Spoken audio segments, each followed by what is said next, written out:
artísticas de fazer dentro do campo da promoção da saúde. Kátia. Obrigada por todo mundo. Eu queria fazer eco, aos colegas que já agradeceram ao SESC, a todo mundo envolvido, meus colegas aqui da mesa. E, bem, eu vou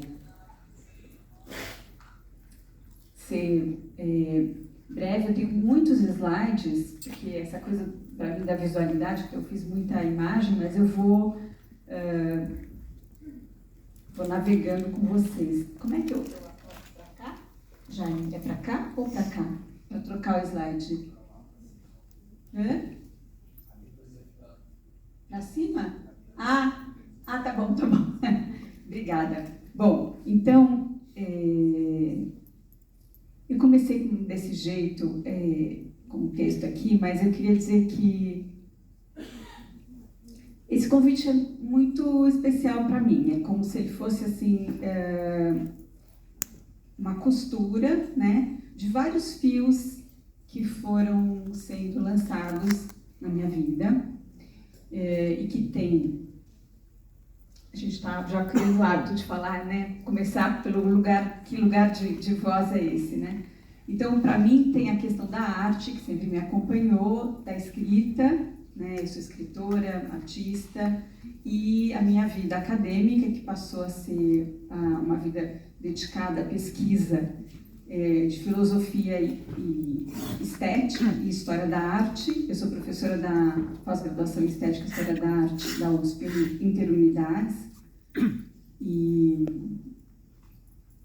também recentemente como psicanalista. Então é meio que uma tentativa de fazer esse bordado. Vamos ver o que acontece, tá? Mas eu fico pensando, do lado de alguém que pensa a arte, que escreve sobre a arte, de uma forma esquemática, que há duas vocações muito básicas da arte, que uma é a objetiva, que é a vocação da arte de funcionar como um índice sociocultural, de criar rastros culturais e proporcionar aprendizados sobre processos da civilização. Então, são esses os percursos de externalidade que estão nos livros de história da arte, nas exposições, e que nos dão o sentido de pertencimento a uma determinada herança cultural. Por exemplo, se a gente quer saber sobre como foi a vida no Egito Antigo, a gente vai no Museu de Arte Egípcia, e vai buscar os índices culturais daquela civilização, etc, etc. Então, essa vocação objetiva, chamada objetiva agora, de forma esquemática novamente por mim, ela tem esse intuito importante, de nos fazer sentir um pertencimento. Bom, aquilo foi num determinado tempo e espaço, mas aquilo faz parte da minha herança, da herança dos sapiens, da herança nossa, como humano. Tudo bem, isso está bem registrado, nos livros, etc, etc. Ainda que de forma muito incompleta e que está sendo revisada. Vou chegar nisso. Bom, mas a gente tem também a vocação subjetiva da arte, que vai falar de experiências singulares que são deflagradas no momento em que eu estou olhando, por exemplo, para um quadro qualquer, uma obra que seja uma obra abstrata, e de repente alguma coisa ali me sinaliza algo dentro, e vai destravar, deflagrar afetos, afetações, secretar sensações, e esses são percursos de internalidade, e eles são um percurso, uma vocação que nos dá a dimensão de uma invenção e reinvenção de si, em constante movimento. Podemos ir. Estou fazendo realmente um esquema, tá? Não é tão simples assim, mas a gente pode, sim, pensar nesses caminhos básicos. Sou eu mesma que mudo. só uma ilustraçãozinha aqui. Bom,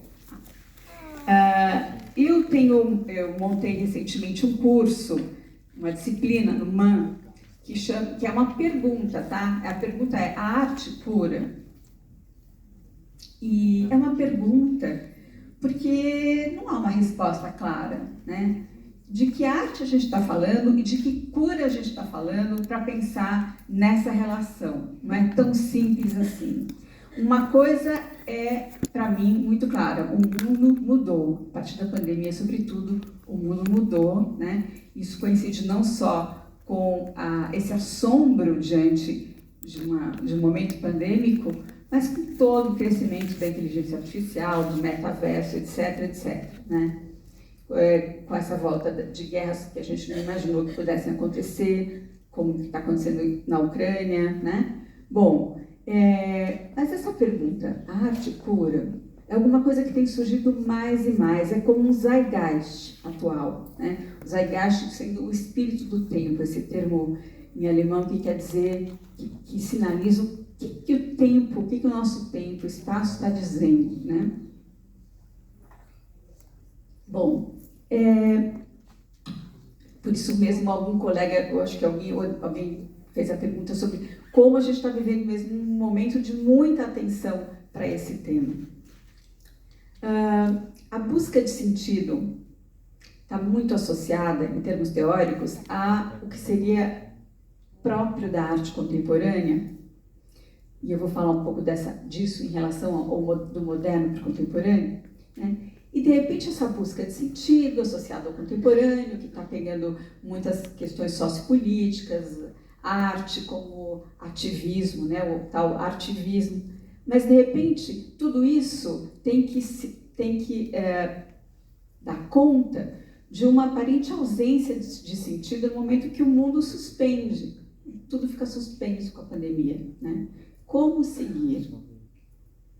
E aí, nesse momento, a palavra cura, ou os termos de saúde mental, aparecem de modo consistente no vocabulário da arte, como uma injeção, né? E em quais circunstâncias? Então, o papel da arte na compreensão do mundo, né? Eu estou usando essa frase freudiana de que o artista precede o psicanalista, né? Os poetas e os filósofos descobriram o inconsciente antes de mim. O que eu descobri foi o método científico que nos permite estudar o inconsciente, diz Sigmund Freud, né? Criador da psicanálise. Gostei muito do que o Lula falou de manhã, né? Sobre a arte é o tempo todo essa construção que está nos fazendo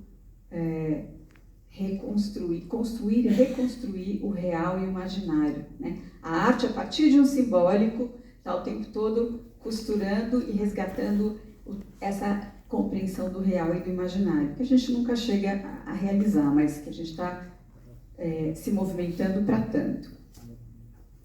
O psicanalista deve deixar-se ensinar pelo inconsciente artista, achei bonito isso, o inconsciente literato e sua prática de letra, o inconsciente musical estruturado pela canção da língua, que compõe a enunciação, o inconsciente plástico, que retrata e abstrai, esculpe e modela, pinta e bordeja a paisagem do mundo, o inconsciente performático, com seus atos, passagens ao ato e atuações e criações, o inconsciente teatral, como palco de gozo de sua escritura cênica de fantasias, o inconsciente cinematográfico, com seus planos sequência e Mizanabim, que fazem do sonho o seu paradigma. É uma frase de um psicanalista chamado Inácio José do Vale. Opa! Então, eu estava, ao preparar esse curso, a Arte Cura, eu revi essa pequena coleção de livrinhos que eu tenho pela editora Martins Fontes, chamado Temas da Arte Contemporânea, né? E, particularmente, o primeiro volume, que se chama Do Moderno ao Contemporâneo, ele fala um pouco, ele apresenta esse momento em que, então, no moderno, e o Lula falou do Cézanne também como revolução, né? Então, a arte moderna, ela vai, sobretudo, buscar o novo, né? E ela vai também separar a arte de uma demanda de representação, né? Porque daí a gente já tem fotografia, etc. E a arte fica livre para ter um idioma próprio, né? A chamada arte per se, a arte que é autônoma, a arte que está num lugar especial no mundo, né? Essa procura do novo e isso que é do moderno vai ser substituído no contemporâneo justamente pela busca de sentido, né? A ideia da imanência das coisas do mundo. Então, a arte contemporânea ela vai visitar o tempo, a memória, o espaço, o lugar, o corpo, o erotismo e, sobretudo, as micropolíticas, que é a arte como uma forma de ativismo. Só que eu, agora, se tivesse que refazer aqueles livrinhos, o que eu pretendo fazer, né, teria pensado na possibilidade de uma nova história da arte, uma nova historiografia da arte, em que seria reinserida uma ordem de transcendência. Por quê? Porque a gente pode pensar na história da arte como também uma história de transcendência ou uma história de cura, de busca de cura. Ao invés de pensar na arte, nessa história, como forma e conteúdo de objetos, então a imagem, a verossimilhança, as cores, a abstração, depois a arte política, a arte conceitual, a arte articulada com as questões do mundo. E se a gente pensasse na arte como feitiçaria, né? A gente voltasse para as cavernas e os registros como códigos de magia, Stonehenge, aquela escultura totêmica, né? Que a gente não sabe direito o que é, mas provavelmente tem ali uma magia, uma relação com os deuses, né? E isso é muito interessante, que isso tem sido muito discutido novamente. E eu coloco essa capa do livro do Krenak, porque uma das fontes interessantes de se repensar a produção artística está na ancestralidade, está naquela ideia do pertencimento, da nossa herança, né? Está no rastro das magias dos povos originários, dos rituais africanos, na dança, na música, nos desenhos, né? Então, a história da arte, que a gente conhece, isso vocês sabem muito bem, né? Ela foi escrita de uma maneira muito parcial pelo homem branco, heterossexual, europeu, etc., né? E agora, então, começa a haver uma mudança no sentido de se procurar uma nova escritura que leve em conta outras vozes. E essas outras vozes convocam aspectos de encantamento e magia dentro da arte, né?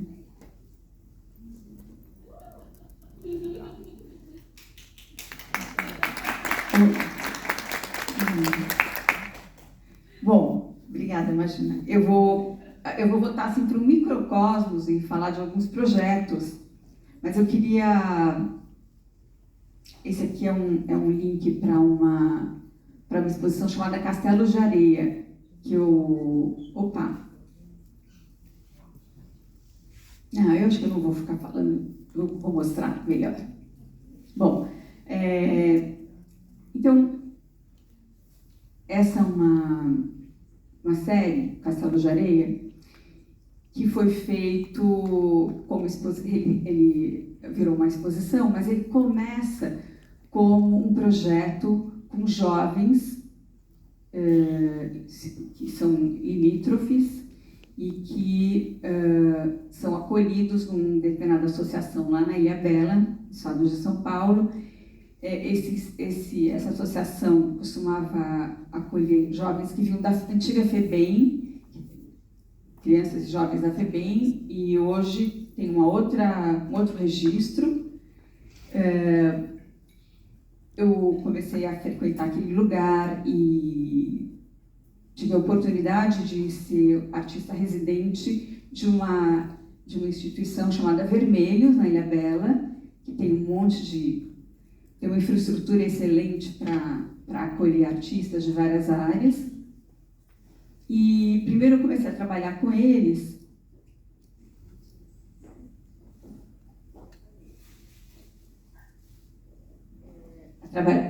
na praia. A gente começou a construir castelos de areia. Esse aqui é um desenho feito com rifocina, tá? Que é parte da série A Cura pelas Histórias, mas depois eu vou falar disso. A Cura pelas Histórias também, desenhos com medicamentos baseados nessa experiência. Esse é A Cura do Medo, é feito com violeta genciana. O Anjo da Cura, também os cabelos são de violeta genciana. Cor e proteção é com azul de metileno. E esse é o Barba Azul, com as mulheres. Eu trabalho com conto de fadas também, arte de conto de fadas, né? As mulheres do Barba Azul também tem azul de metileno. Aqui está a exposição. A primeira montagem da exposição foi na Caixa Cultural da Sé, aqui em São Paulo, e ela mostrava, então, o trabalho que a gente realizou, que eu realizei com esses jovens, né? Então, esse era o catálogo, Castelo de Areia, e vou contar um pouquinho desse projeto para vocês. Isso aqui é um take dentro do espaço positivo, com algumas pinturas que eu chamo os escorridos. São as casinhas, o pertencimento, a ideia do lugar protegido da infância, mas ele está sempre desmoronando, escorrendo, tem sempre uma linha do horizonte, ele está caindo. Aqui vocês veem as casinhas, que são símbolos das memórias de uma infância idealizada, todas arrancadas por uma rede de pesca.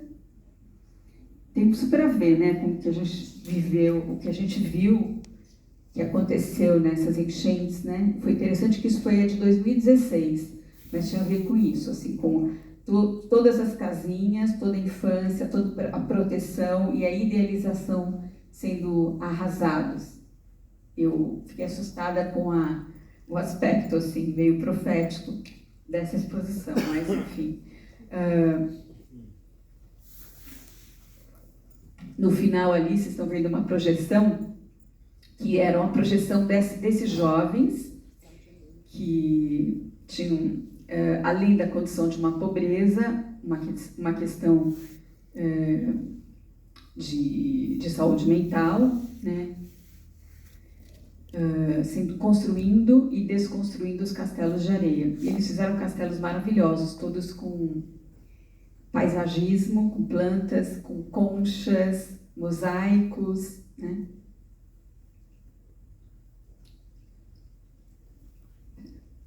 E era interessante ver que, então, por que a gente foi lá construir os castelos de areia, né? A ideia, eu parti de um texto do Jorge Luis Borges, que fala que a gente passa a vida construindo castelos, que são nossos sonhos, nossas projeções. Só que, quando a gente fica mais velho, vai ver e vai perceber, os castelos tinham sido construídos em areia. Então, eles vão se dissolvendo, se apagando. E a gente ia ver o que a maré, no dia seguinte, tinha feito com aqueles castelos lindos, maravilhosos. E a discussão que se estabeleceu era uma discussão justamente sobre saúde mental, o que o acaso, né, a potência do acaso e, ao mesmo tempo, as possibilidades de reconstrução de uma vida a partir desse acaso, né? Então, ali, aqueles jovens, eles não tinham sido responsáveis por infâncias, muitas vezes, doloridas, machucadas, comprometidas. A circunstância da vida, o acaso, definiu muitas coisas que ali eram dadas. No entanto, era possível se refazer a vida. A vida, né, esse imaginário, esse real, essa roda, né, esse idioma, depois eu quero falar sobre isso, esse idioma ele pode ser refeito e refeito e refeito dentro do que se pode. Existe uma potência. Então, era essa a principal articulação da exposição e de todo o projeto da residência, né? Aqui alguns castelos, com verdadeiras pontes. E vocês devem imaginar que eu escolhi a ideia do castelo também pela relação do castelo com os contos de fadas, né? Então, o castelo, por um lado, é o lugar idealizado dos contos de fadas, para onde as princesas devem casar e ir viver felizes para sempre, né? Ao mesmo tempo, o castelo, né, sempre foi um lugar de traições, assassinatos, né? Enfim, sacanagens de todo tipo. Então, existe essa imagem, existem várias facetas para essa imagem, assim como no caso da vocação artística. Esse eu achei muito curioso, interessante, com esse jardim, né, na laje.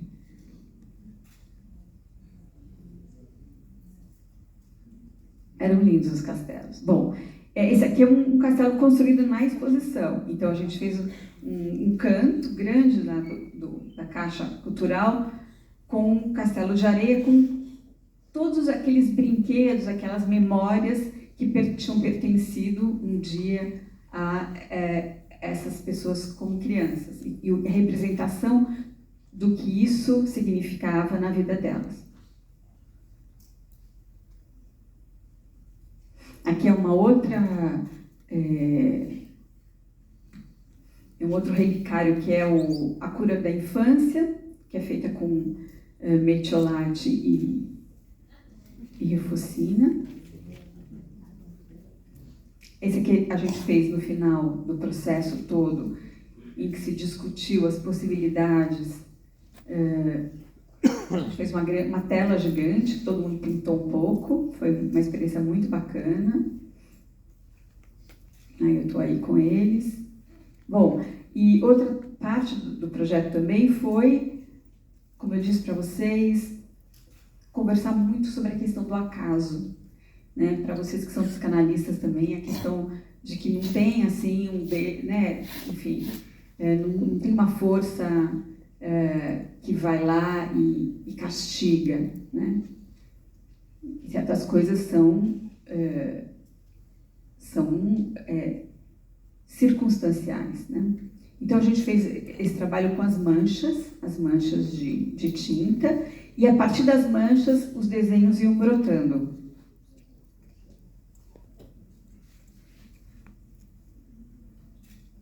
Isso também estava na exposição, tá?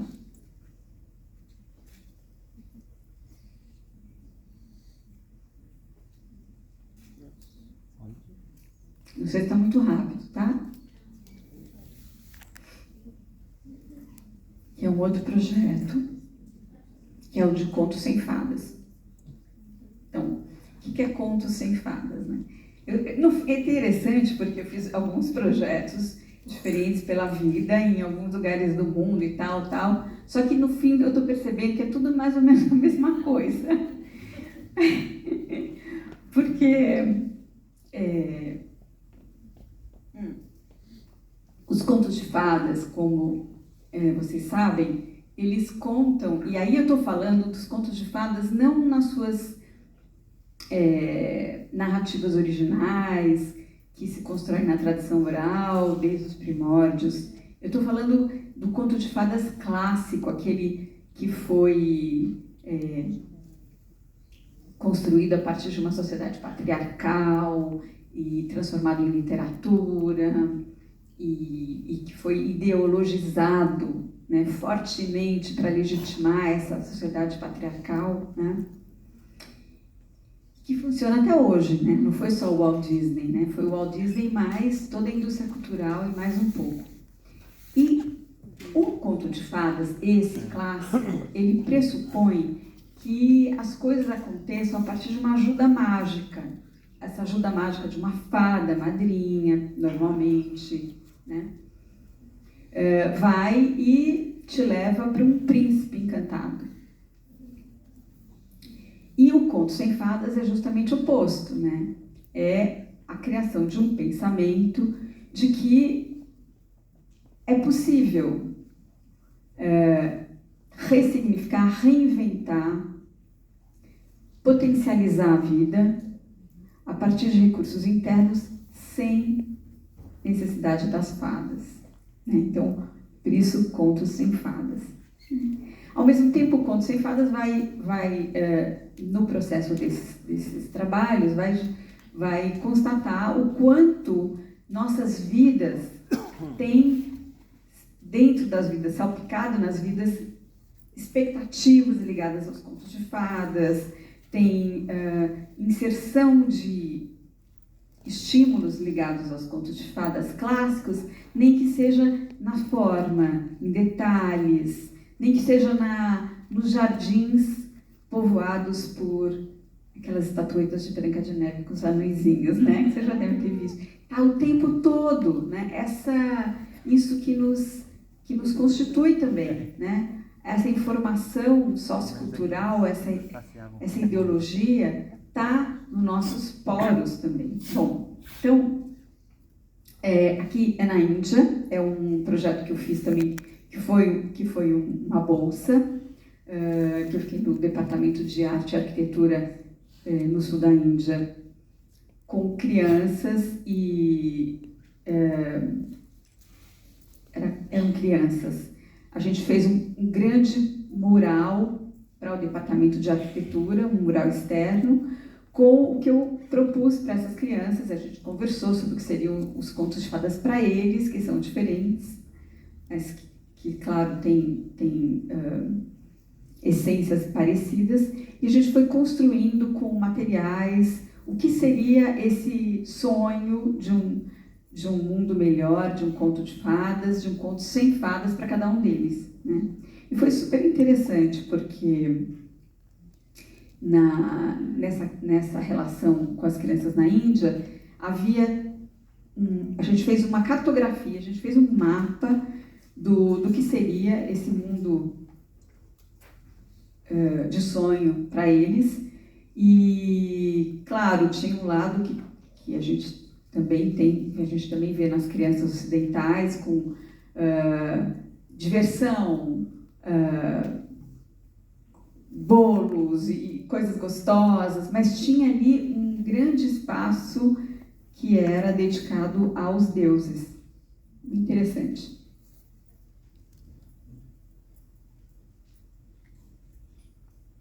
Tem uma coisa bem curiosa também, que o meu trabalho era só com as crianças, eu ficava pedindo para os pais não entrarem, mas não tinha jeito. Aí você pode ver a barriga ali de um pai, que eles ficavam o tempo todo entrando.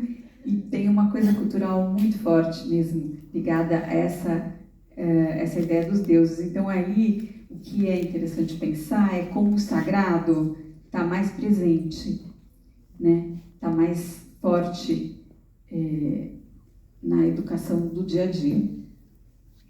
Esse era o resultado desse protótipo do muro, né? Em que cada cor representava um desejo, um sonho do Conto Sem Fadas.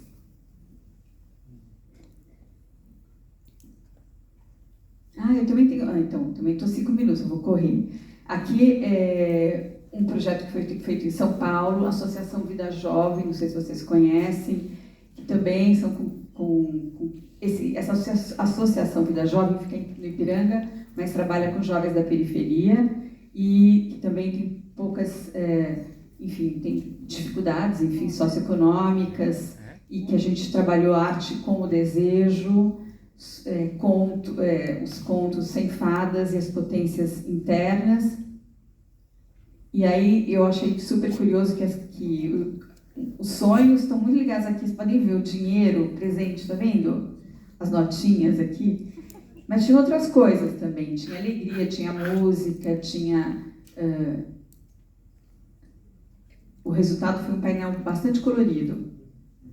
Aqui é na Eslováquia, é um trabalho também, porque eu fui experimentando com as culturas, né? Até que ponto esse contorno cultural, essas bordas também não mudavam o que seriam os desejos, que seriam os contos sem fadas, e onde buscar esses contos, essas narrativas.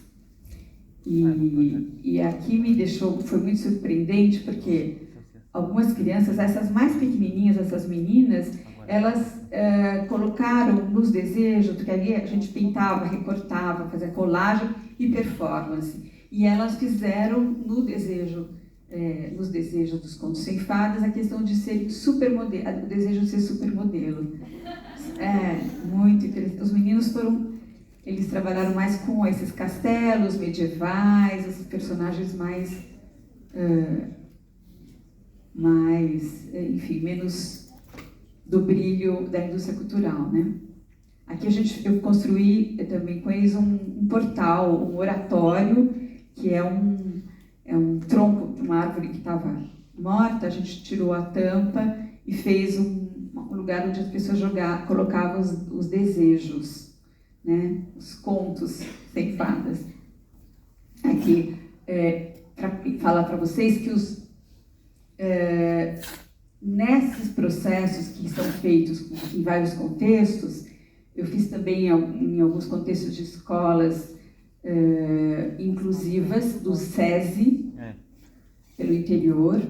Aqui a gente construiu uma árvore de rapunzéis que tinham a ver com a violência contra a mulher, né? Eu acho que essa imagem diz isso já, né? Os feminicídios, porque Rapunzel era uma prisioneira, né, da bruxa e depois dos desejos do príncipe, que sobe e engravida Rapunzel. Não sei se vocês conhecem essa história, mas é isso. Os Sapatinhos Vermelhos também é uma história de violência contra a mulher. Ela foi adaptada pelo Anderson. Não vai dar para contar todas as histórias aqui, mas depois vocês podem pesquisar, olhar no meu site.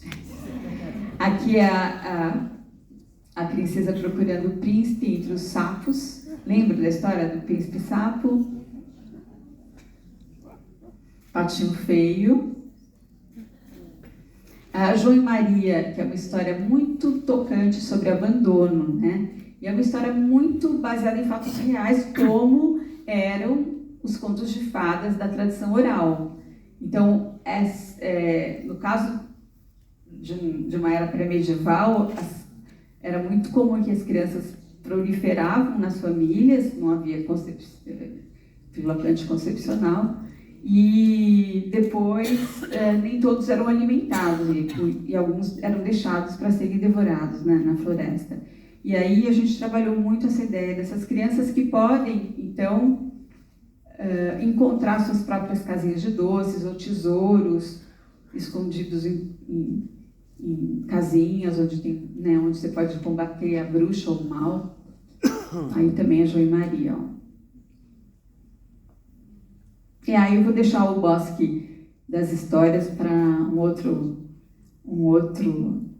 circunstância. É o trabalho que eu estou articulando agora, que são os Bosques das Histórias. Vocês também podem imaginar que eu uso a ideia da floresta e do bosque como um lugar de mutação, porque nas histórias, sobretudo se pegar os irmãos Grimm, eles sempre usam, seja com Branca de Neve, seja com Bela Adormecida, seja com João e Maria, a floresta como lugar onde o personagem central se transforma, amadurece, né?